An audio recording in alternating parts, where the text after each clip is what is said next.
Assalamu alaikum. Today in this video we will discuss the long-term blood flow regulation.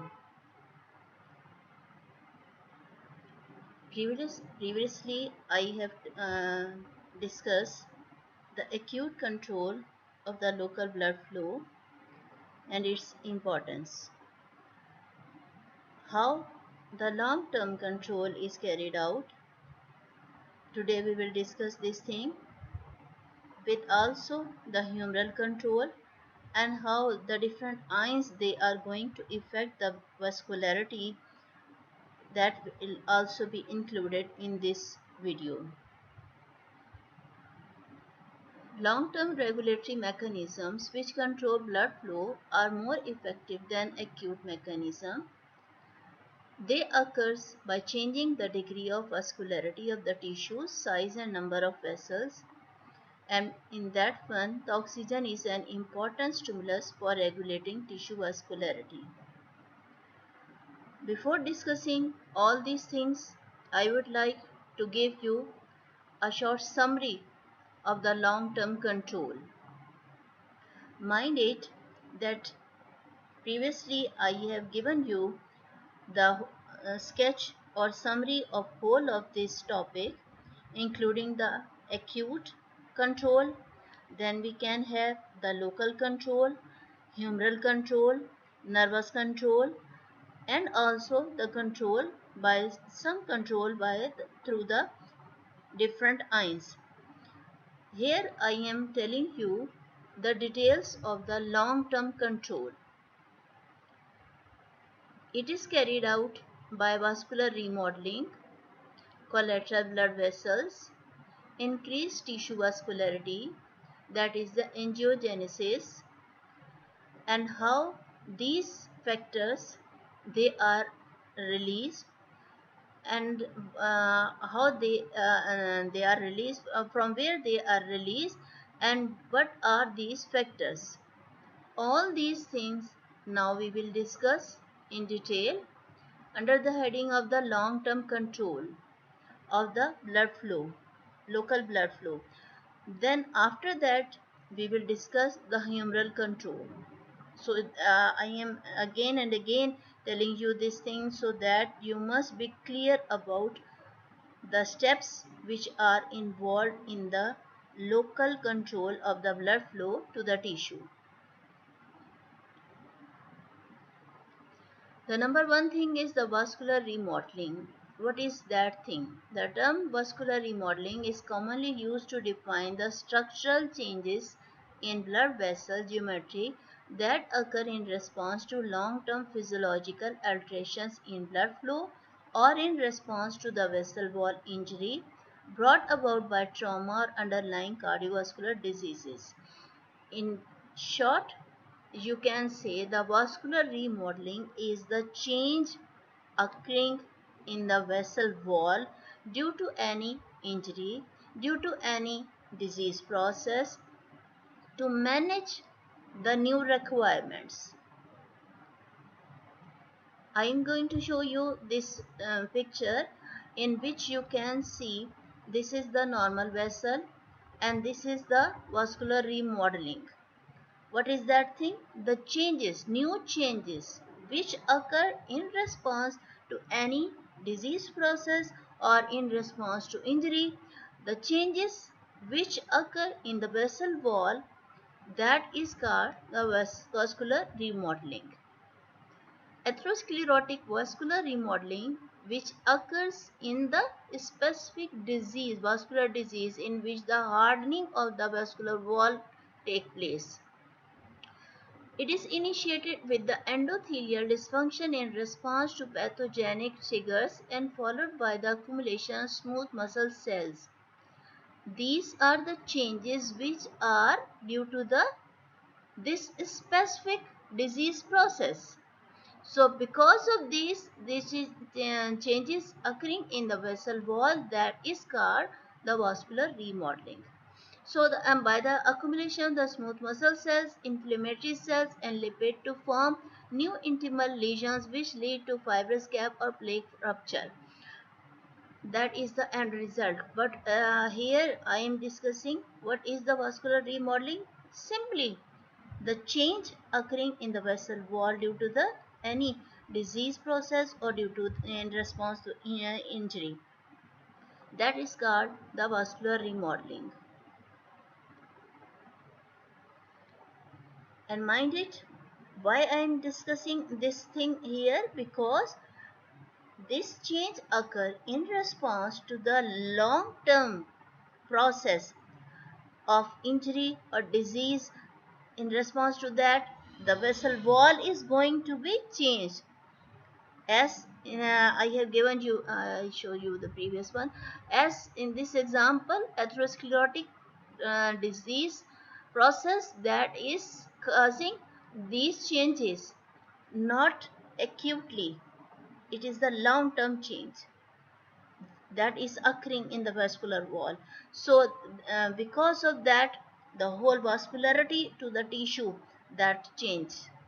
So that is the reason that is why we are discussing this thing here.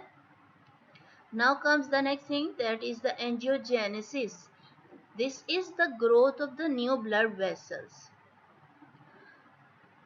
It occurs in response to angiogenic factors which are released from ischemic tissue, rapidly growing tissue, for example, the cancerous cells, and the tissue which high metabolic rates. Again, the same example you can say the cancer cells.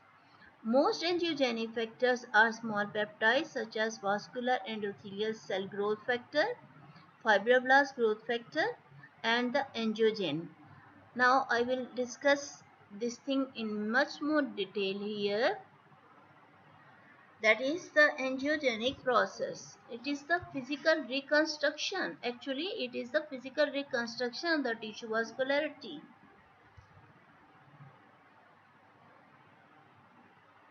Why it occurs? It occurs to meet the needs of the tissues. This reconstruction occurs rapidly, maybe you can say within days, or it may be delayed. It also occurs rapidly in new growth tissue such as in the scar tissue or cancerous tissue,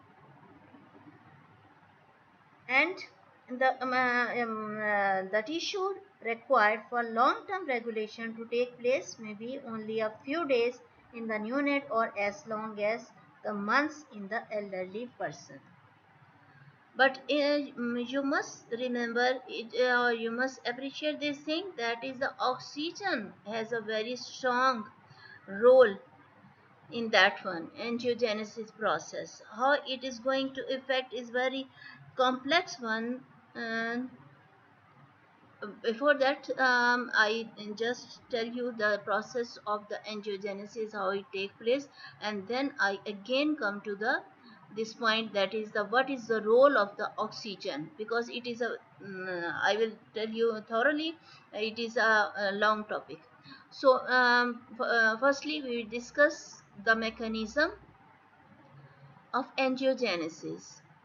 Firstly, there is dissolution of the basement membrane, reproduction of the new endothelial cells escort that form tubes and growth towards angiogenic factors which connect the other tubes, smooth muscles invade these vessel walls, and blood begins to flow. It's better that I should show you this animation. You can see this one, that how the new blood vessel is going to be formed. This one, just the branches of the tree, you can see, coming from the main stem, just like that the angiogenesis take place. The details of the process, that is the endothelial cell activation and survival, basement membrane degradation, as I have told you previously also, endothelial cell and proliferation and migration, the tube formation, elongation and remodeling, maturation, that is here, that is now it's becoming mature. Parasites associated with the vasculature. One more animation, very nice, how the cancers in case of any tumor, the blood vessels, new blood vessels develop.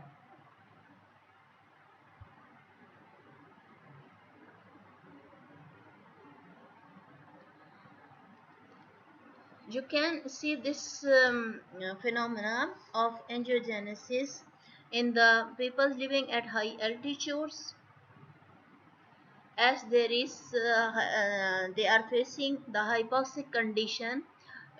For to compensate that, they develop more vascularity, and also the animals grown in hypoxic condition show more vascularity. The next thing, that is the retrolental fibroplasia. This is a very important and specific disease of the newborn, premature newborn. Because of the prematurity, these newborns, they are kept, as they are immature, they are premature babies, they are kept in special type of the ICU for homeostatic condition. And for that one, the newborn kept in oxygen tent results in cessation of the vascular growth. Firstly, the oxygen supply is given, which results in the cessation of the vascular growth. But when they taken out, there is explosive outgrowth of the new vessels in retina or even into the vitreous, leading to blindness. I can show you the picture also. This is a detail of the retinopathy of prematurity, which is also called the retrolental fibroplasia and Terry syndrome. And this is the picture how through this picture you can compare the normal with the abnormal. That is the retinopathy of prematurity. The excessive this formation, blood vessel formation, which grow even in the vitreous humor, and this thing can lead to the blindness. This is a very specific and very dangerous condition of the premature babies.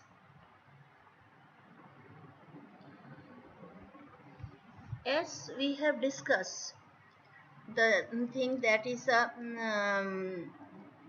how this occur, the role of the oxygen also, and how this new vasculature angiogenesis take place, what are the steps we have discussed. With that, certain other substances such as some steroid hormones have exactly the opposite effect on small blood vessels, occasionally even causing dissolution of the vascular cells and disappearance of the vessels. So sometimes some factors like endostatin, or some steroid hormones which may be used as in clinically, which may be used clinically, so they may be used for this purpose, that they can stop this process of angiogenesis. Why we are discussing this thing? Because we have discussed the angiogenesis, how it occurs in premature babies or in the cancerous cells.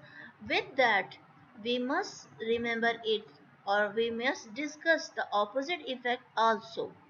So these factors, they can have the opposite function of the angiogenesis, and there is a great interest in their potential use in arresting the blood vessel growth in cancerous tumors. That is the main thing. You must remember this thing. For the cancerous cells, they can be very helpful, and therefore preventing the large increases in blood flow needed to sustain the nutrient supply of rapidly growing tumors. So in that one, they may be used for arresting blood vessel growth, and through these substances the cancerous growth can be prevented or controlled. This you can see that these are the substances. They are responsible for the disappearance of the blood vessels when not in use, or in the tumorous growth we can use some steroids clinically. Now coming to some special phenomena of the long-term local blood flow regulation, you must appreciate it that vascularity is determined by maximum blood flow need, not by the average need. For example, during exercise, the exercising muscle, they need more blood. So, the vascularity is determined by maximum blood flow need of that specific or local tissue, not by the average need of the body. As the exercising muscles, they need much more vascularity, much more oxygen, a rapid removal of the carbon dioxide and other waste material. So this is a rule that vascularity is determined by maximum blood flow need, not by the average need. One more thing, that after extra vascularity does develop, the extra blood vessels normally remain mainly vasoconstricted unless required. And the best example is you can take them from the lungs. That is, again, during exercise, more and more vessels in the lungs, they become functional, they open and help for the rapid increase in the respiratory rate, as we have discussed during the respiratory unit. So and once the exercise is over, it attains its normal or previous condition. For that one, one more example.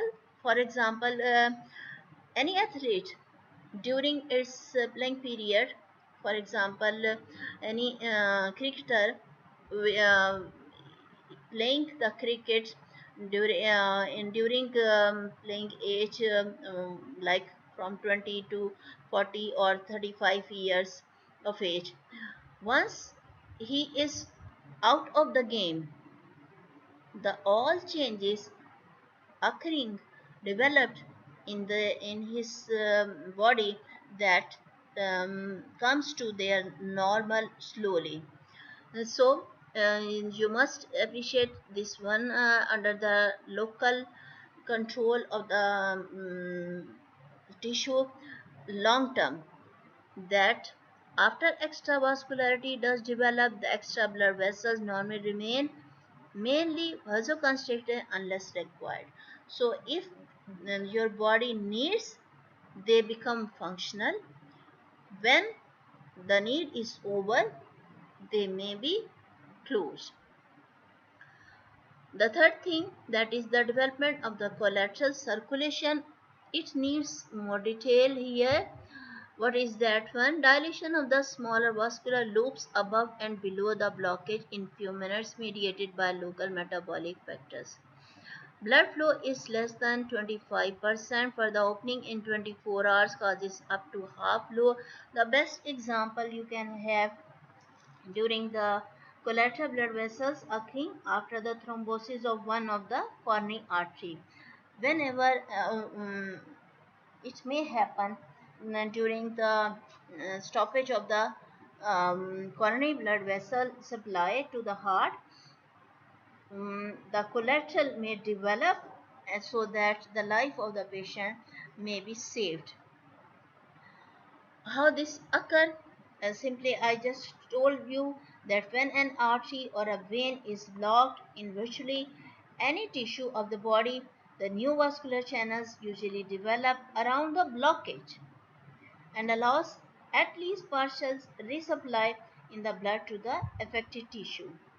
The first stage in this process is the dilatation of the smaller vascular loop above and below the blockage in few minutes, mediated by local metabolic factors.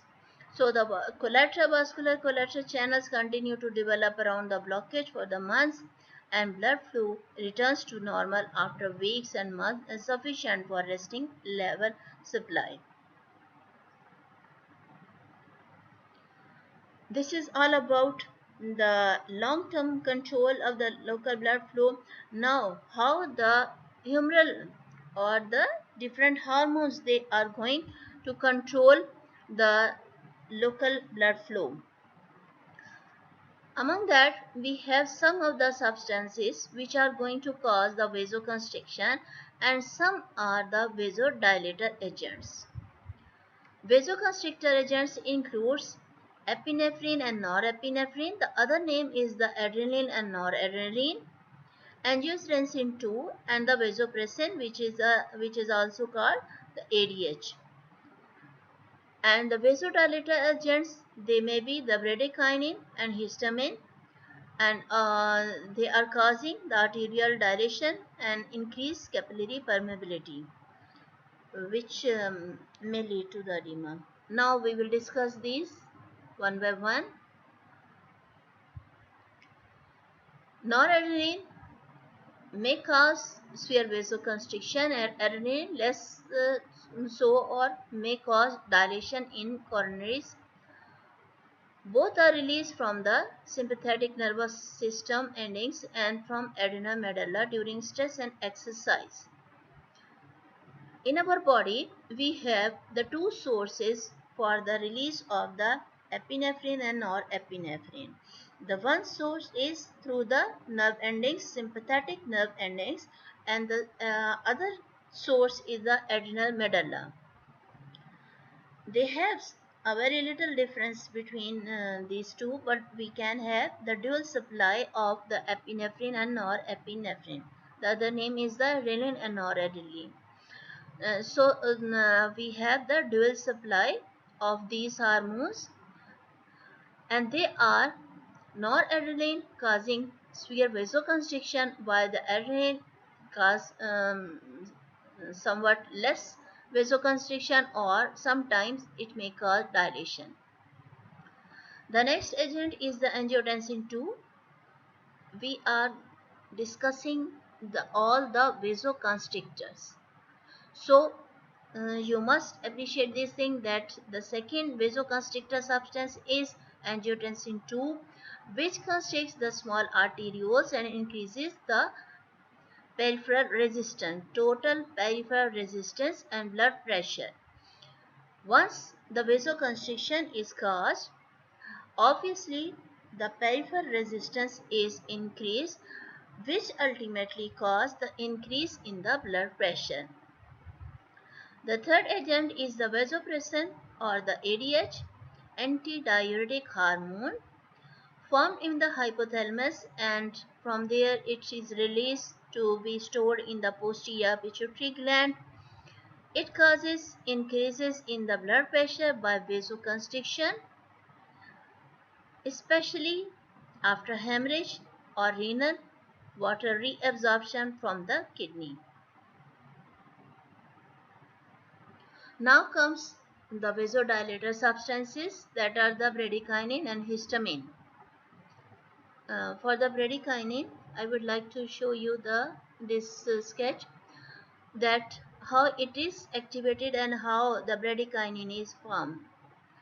From the inactive kallikrein, when there is the stimulus is the maceration of the blood, tissue inflammation, chemical physical effects.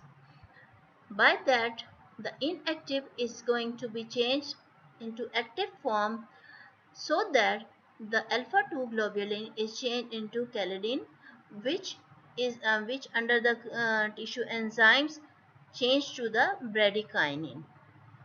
So in this form, the bradykinin is formed, which is inactivated soon by the carboxypeptidase or by converting enzyme.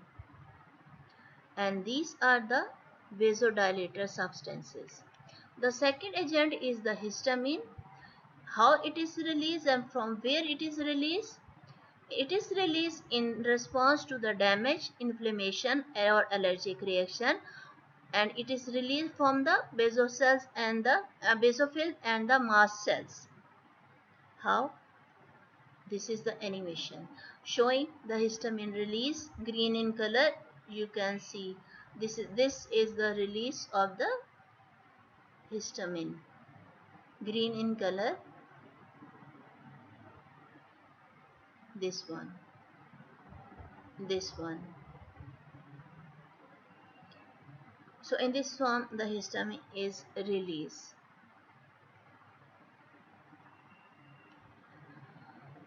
The next thing, what are the ions or chemical factors which are affecting the vasculature? Calcium causes the vasoconstriction by the smooth muscle contraction. Potassium ions causes vasodilation. Magnesium causes powerful dilation. Hydrogen ions, again dilation.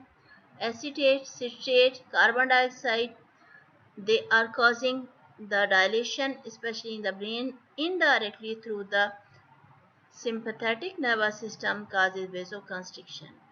Most of these have little effect on long-term regulation because autoregulation adjusts its local flow. Now comes the nervous control. Among that, the sympathetic, as I have already discussed its role through the epinephrine and norepinephrine. So it is mainly causing the vasoconstriction. Exceptions are there, exception for the heart, coronary vessels, and some vasodilator fibers to the skeletal muscles. While the parasympathetic stimulation mainly causing the vasodilation.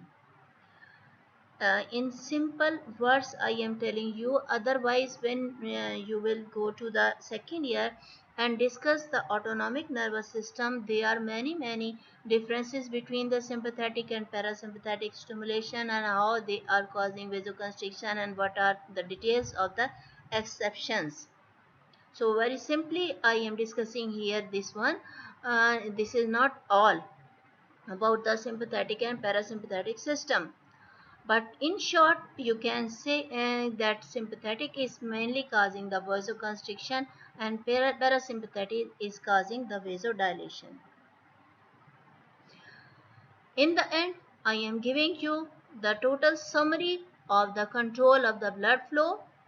You must remember this thing, and I am telling you again and again that this topic is from the examination point of view, this topic is very important. Before this topic we can escape through some points of the 2-3 chapters, but this chapter totally it is very important.